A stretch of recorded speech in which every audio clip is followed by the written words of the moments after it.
Ever notice the harder you try to talk, the more people check their phones, but when one person speaks, the whole room quietly leans in and listens.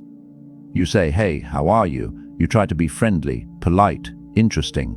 Within seconds, the conversation flatlines. Awkward smile, fake laugh. Meanwhile, someone else walks into the same room, says almost nothing, and people naturally drift toward them. They speak once, and everyone goes quiet.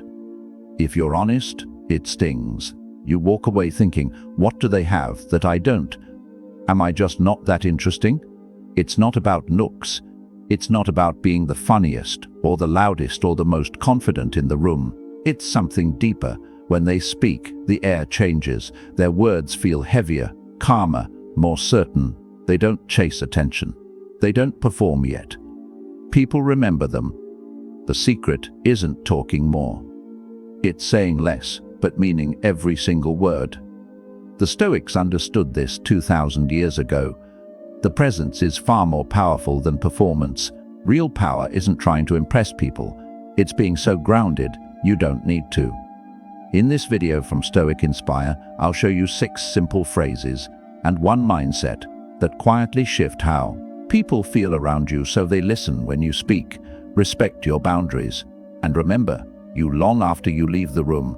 These are not tricks, they are tools of self-mastery. And the 4th one is the most dangerous of all, because most people think it makes them look weak, when in reality, it makes others take them very seriously. Principle 1. Tell me more about that. 4 simple words that almost no one uses properly. Imagine someone says, "I've been learning guitar." What do most people do? They turn it into a competition. "Oh yeah, I played guitar in college." Or they jump straight into advice. "You should try this app I used. It really helped me." The spotlight quietly slides away from the other person and back onto them. The door to real connection starts to close. The ego takes over and says, "My turn, my story, my experience." You do this too without even noticing. You hear one sentence and your brain instantly goes, "Let me talk about me now." Now imagine you simply say, "Tell me more about that." And then you stop talking. No rush to sound smart, no need to top their story, no performance. You listen, not to reply, not to impress, but to understand what this actually means to them. Maybe they started guitar because they're going through a breakup. Maybe it's how they cope with stress. Maybe it's the only thing in their life that feels like progress right now. You would never know if you rushed to talk about yourself. This is where real connection begins. Most people spend their entire lives waiting to meet someone who genuinely wants to listen. When they finally meet that person, they don't forget them. Epictetus said, "We have 2 ears and 1 mouth, so that we can listen twice as much as we speak." Listening is not passive, it is presence. It tells the other person, "You matter enough for me to be silent." People don't leave thinking, "Wow, that person was so interesting." They leave thinking, "I felt interesting when I talked to them." And that feeling is what makes them want to see you again, trust you more, and open up even further. Principle 2. I don't know. 3 words that instantly separate the insecure from the grounded. Someone asks your opinion about crypto, politics, a book you've never read, or some new trend you barely understand. Instead of saying, "Honestly, I have no idea," you nod, throw out some vague statement, and hope nobody notices you're bluffing. You don't want to look ignorant, so you perform, but pretense always leaks through. The tone feels off, the words feel hollow, the eyes keep scanning for approval. On a level they can't explain, people feel it, and trust quietly disappears. Now picture someone who simply says, "I don't know," calmly, no apology, no nervous laughter, no long excuse, just truth. That honesty changes the entire atmosphere. If they're honest about what they don't know, you can probably trust what they do know. There's no performance, only clarity. That kind of truth is rare, and rare things are respected. Socrates understood this. When he said, "I know that I know nothing," that wasn't fake humility, it was wisdom. Knowledge begins where arrogance ends. Insecure people need to look informed about everything. They can't stand the idea of not having an opinion. Secure people don't. Their value doesn't collapse just because they lack information on one topic. Saying, "I don't know," isn't weakness, it's clarity. It shows that your ego isn't driving the conversation, your integrity is. And paradoxically, that's what makes people listen when you do speak, because your words now have a history of truth behind them. People may not remember every point you make, but they remember this: you don't fake it. Principle 3. That sounds hard. When someone opens up about something painful, stress at work, a breakup, a failure, family conflict, your instinct might be to fix it. You should try this. When it happened to me, I did that. You just need to stay positive. You mean well, but what they often hear isn't empathy. It's distance. It can sound like, "You're broken, let me fix you." Or, "Your pain is a puzzle. I'm here to solve." Most people don't want their entire life fixed in the first 30 seconds. They just don't want to feel crazy for feeling what they feel.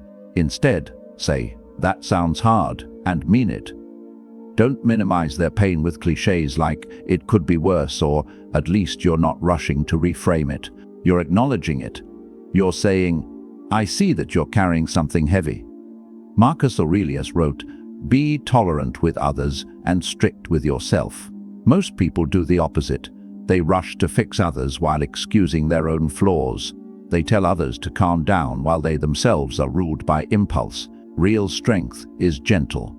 Gentle does not mean weak. Gentle means controlled, measured, deliberate. When you say "that sounds hard," you give someone permission to feel what they feel without defending it or apologizing for it. You create a small island of safety in their storm. They don't need your solution, they need your stillness, your non-judgmental attention.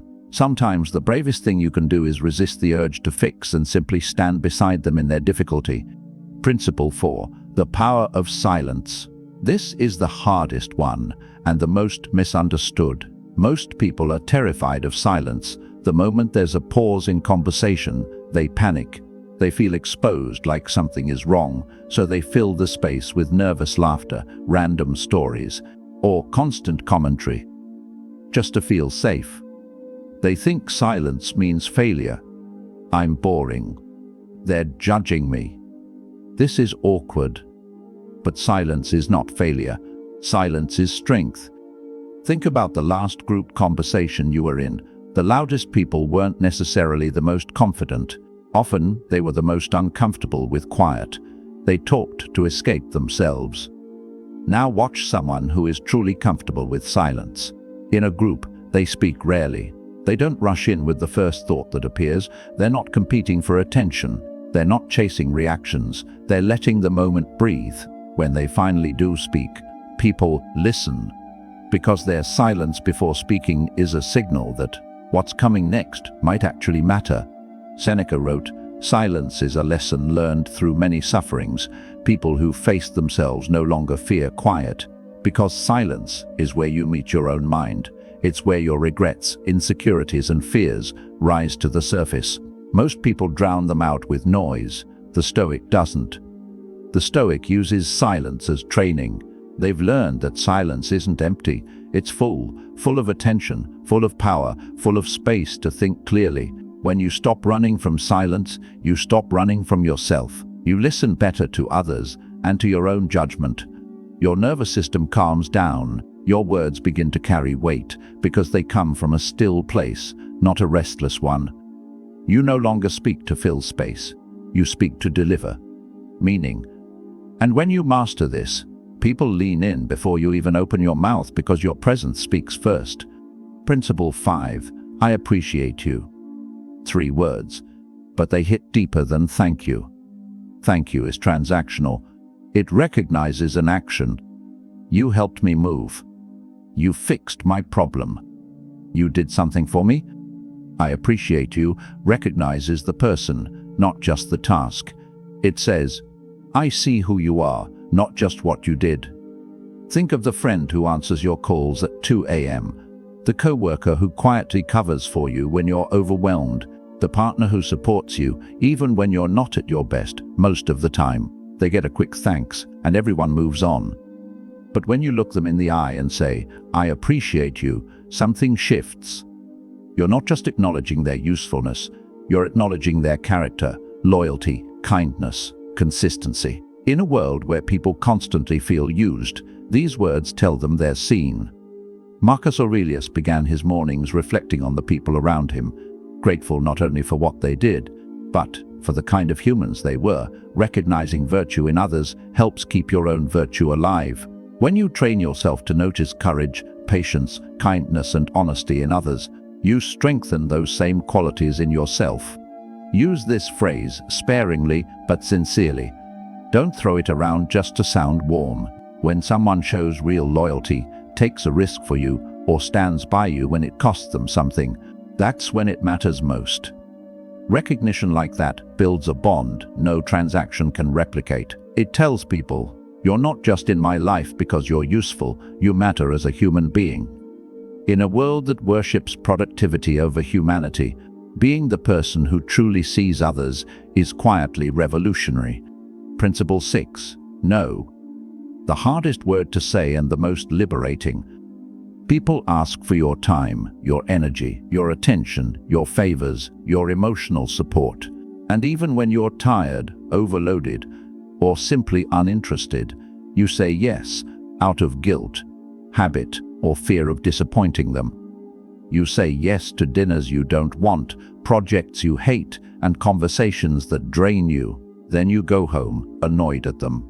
But deep down, you're angry at yourself. Every yes has a cost. Time, energy, mental space. If your yes is cheap, your life becomes expensive. Epictetus wrote, "First, learn the meaning of what you say, then speak, if you're going to say yes.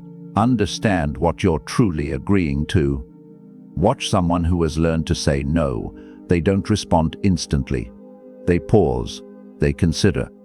They ask themselves, does this align with my values, my goals, my responsibilities?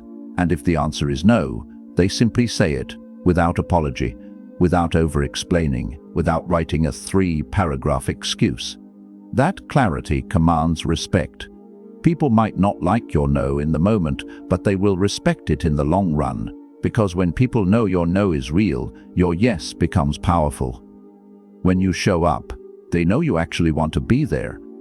Boundaries don't push people away, they filter them. They repel those who only wanted your availability, and they attract those who respect your time, your mind, and your path. These 6 phrases, curiosity, honesty, validation, silence, appreciation, and boundaries, are not social tricks. They are reflections of character. They don't require performance. They require presence. They're not about manipulating how others see you. They're about mastering how you show up. Be curious enough to listen. Humble enough to say, "I don't know." Gentle enough to say, "That sounds hard." Calm enough to sit in silence without panicking. Aware enough to say, "I appreciate you," and mean it.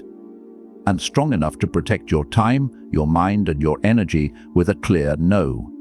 The Stoics understood, attraction isn't about adding more noise.